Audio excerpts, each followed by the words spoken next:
জীবনের অনেকগুলো রমাদান হেলায় হেলায় চলে গেছে। আরেকটা রমজান আমাদের দুয়ারে কড়া নাড়ছে।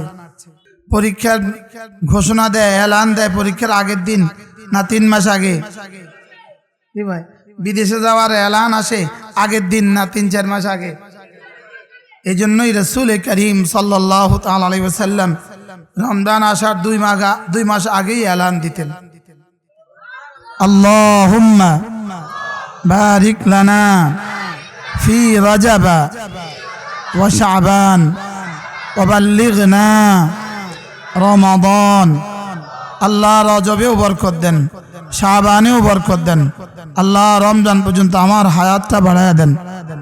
বলেন আল্লাহ রমজান পর্যন্ত আমার হায়াত বাড়িয়ে দেন। আচ্ছা, বাংলাদেশের কোন প্লেয়ার যদি, বাংলাদেশের কোন অজপাড়া গাঁয়ের প্লেয়ার ভালো খেলে, সে এবার সে দোয়া করে, আল্লাহ আমাকে জেলা টিমে নাম উঠায় দাও। এবার জেলা টিমে নাম উঠে গেছে, এবার সে দোয়া করে, আল্লাহ জাতীয় দলে নাম উঠায় দাও। এবার জাতীয় দলে নাম উঠার পরে দোয়া করে, আল্লাহ বিশ্বে আমেরিকা খেলার তৌফিক দাও, সুযোগ দাও। এবার তার নাম এসে গেছে, আমেরিকায় খেলবে আগামী ডিসেম্বর মাসে। বলুন তো দেখি, এখন থেকে সে ঘুমাবে না খেলবে? 12 মাস আগে রিপোর্ট আসছে, আগামী নোটিশ আসছে আগামী ডিসেম্বর মাসে সে খেলবে, আমেরিকার কোনো মাঠে খেলবে।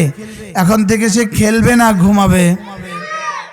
বাচ্চারাও বলে খেলবে, সকালেও বলে, দুপুরেও, বিকেলেও, রাতেও, একাকীও, লোকালয়েও। এবার বলুন তো দেখি, যদি খেলার প্রস্তুতি খেলা দিয়ে হয়, রমজানের প্রস্তুতি কি দিয়ে হবে? রোজা দিয়ে। সুবহানাল্লাহ বলবেন। রমজানের প্রস্তুতি কি দিয়ে? হযরত মাওলানা আব্দুল হামিদ সাহেব হুজুর আছেন, মাশাআল্লাহ। রমজানের প্রস্তুতি কি দিয়ে হবে? এই জন্য রাসূল করিম পড়েন সাল্লাল্লাহু আলাইহি ওয়াসাল্লাম রমজান মাসে আগে শাবান মাসে এভাবে রোজা রাখতেন। আম্মা আয়েশা রাদিয়াল্লাহু তাআলা আনহা বলেন, রাসূল শাবান মাসে এভাবে রোজা রাখতেন, আমাদের মনে হয়তো জীবনে আর কখনো রোজা ছাড়বেন না। কেন রোজা রাখতেন বলেন? রোজার প্রস্তুতি রোজা দিয়ে। বলেন, আবার বলেন, রোজার প্রস্তুতি কি দিয়ে? রোজার প্রস্তুতি রোজা দিয়ে। আচ্ছা, কোনো বাংলাদেশের গায়ক যদি অস্ট্রেলিয়াতে খেলার গান গাওয়ার অফার পায়, 6 মাস পরে গান গাইবে অস্ট্রেলিয়া, আর একদিন গান গাইলে বাংলাদেশে গাইতো ডেলি 10,000 টাকা, 1 বছরের টাকা ওখানে একদিন গান গাইলে দিবে, তাহলে এর জন্য কত বড় অফার এটা? সবাই আবার বলেন, অনেক বড় অফার না? একদিন গান গাইলে 1 বছরের পুরস্কার পাবে, 1 বছরের বিনিময় পাবে, এটা কত বড় অফার বলেন? এবার আমাদের জন্য আমি আমার রবের পক্ষ থেকে আপনাদেরকে একটা অফার দিচ্ছি। যদি আপনি রমজানের শেষ দশক পর্যন্ত হায়াত পেয়ে যান, আর 27, 21, 23, 25, 27, 29 5 রাত যদি দাঁড়াবার সুযোগ পান, তো 83 বছর 3 মাসের চেয়েও বেশি নেকি পাবেন। এবার বলেন অফারটা কেমন? সবাই মুখও খোলেন না, এটা যে বিরাট অফার। বলেন কত বড় অফার। আচ্ছা, আমরা যারা ওয়াজ করি, আমাদেরকে প্রতিদিন আপনারা কিছু হাদিয়া দেন। আপনারা যদি কেউ বুদ্ধি করে বলেন যে আমার মাদ্রাসায় আমাদের সম্মেলনে আপনি একদিন ওয়াজ করলে আমি 1 মাসের হাদিয়া দিয়ে দিব, তো আমাদের জন্য এই অফারটা কেমন হবে? একবার দিয়ে দেখেন, কেউ দিয়ে দেখেন, কেউ সাহস করে দিয়েই দেখেন যে আমিও আপনাকে অফার করছি, 1 দিন বা বয়ান করলে 1 মাসের হাদিয়া দিয়ে দিব। অফারটা কেমন হবে বলেন? আচ্ছা, এই অফারটা আমার বিবি কেমন খুশি হবে? ছেলেমেয়েরা কেমন খুশি হবে? আত্মীয় স্বজন কেমন খুশি হবে? শালারা কেমন খুশি হবে? শালিরা কেমন খুশি হবে? কি লেগা? একদিনে 1 মাস। বলেন, আবার বলেন, একদিনে অফারটা কেমন? এবার আমিও আপনাদেরকে অফার করছি রব্বে কারীমের পক্ষ থেকে, লাইলাতুল কদরে খায়রুম মিন আলফি শাহর। যদি তুমি না রমজানের শেষ দশকের 21, 23, 25, 27, 29 এই 5 রাত মাগরিব থেকে ঈশা আমার কখনো কিয়ামে, কখনো রুকুতে, কখনো সেজদায়, কখনো তেলাওয়াতে, কখনো ইবাদতে, কখনো জিকিরে, কখনো দোয়ায়, কখনো মুনাজাতে যদি তুমি রাত কাটিয়ে দিতে পারো 5 রাত, 1000 মাস বাইতুল্লাহ শরীফে 2 রাকাত নামাজে দাঁড়ালে যে পরিমাণ দিব, যে ওই 2 রাকাতের দাম লম্বাই যদি 83 বছর 4 মাস হয় যে পরিমাণ দিব, এর চেয়ে ভালোটা দিব। এবার বলুন তো অফারটা কত বড়। তো এই অফারের জন্য কে কে এই 1 মাস লাগায় দোয়া করছেন যে আল্লাহ আমার এই অফারটা দিয়ে দাও, করছেন সবাই? এবং এখন বলেন আল্লাহ আমাকে এই বছর লাইলাতুল কদর দিয়ে দাও। যদি মিলে যায় কেমন হবে বলেন? হ্যাঁ, যদি বুঝতাম আখিরাতের কদর। যদি বদরের যুদ্ধ হয়, বদরের মতো একটা মাঠ হয়, ওই মাঠে যদি মুহাম্মদুর রাসূলুল্লাহর মতো সিফা সালার হয়, আর ওই মাঠে যদি কেউ 83 বছর 4 মাস যুদ্ধ করে কেমন হবে?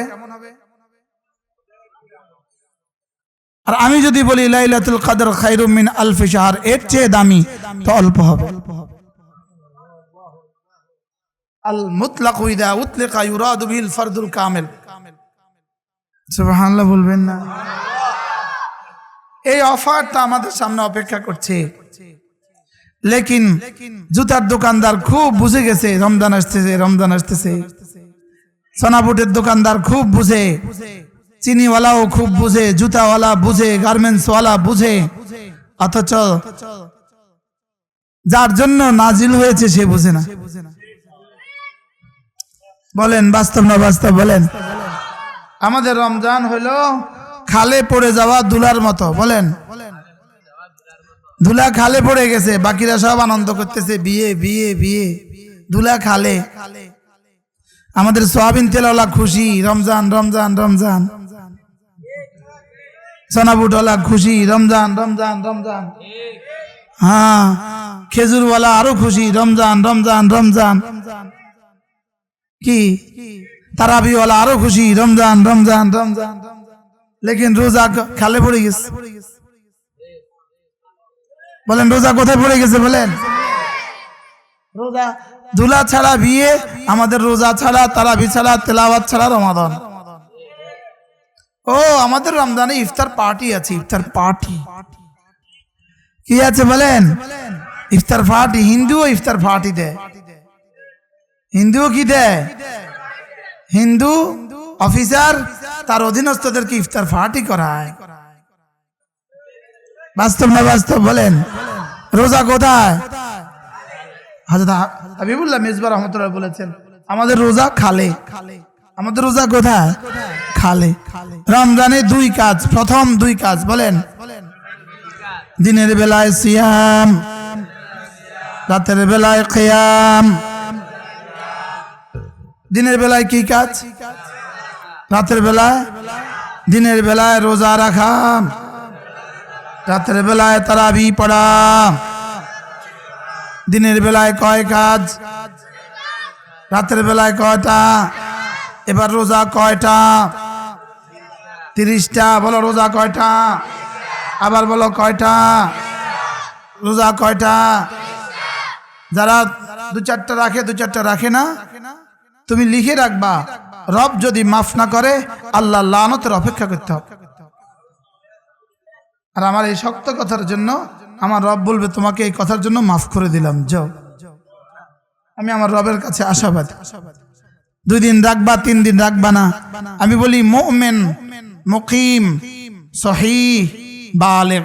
আবার মুমিন বলেন, বালিগ, সুস্থ, মুকিম। মুকিম মানে কি রে? সফরে না, সফরে নাই, বাড়িতে আছে। আর সুস্থ মানে কি রে? অসুস্থ না। আর মুমিন মানে কি রে? কাফের না। বালিগ মানে কি রে? না বালিগ না।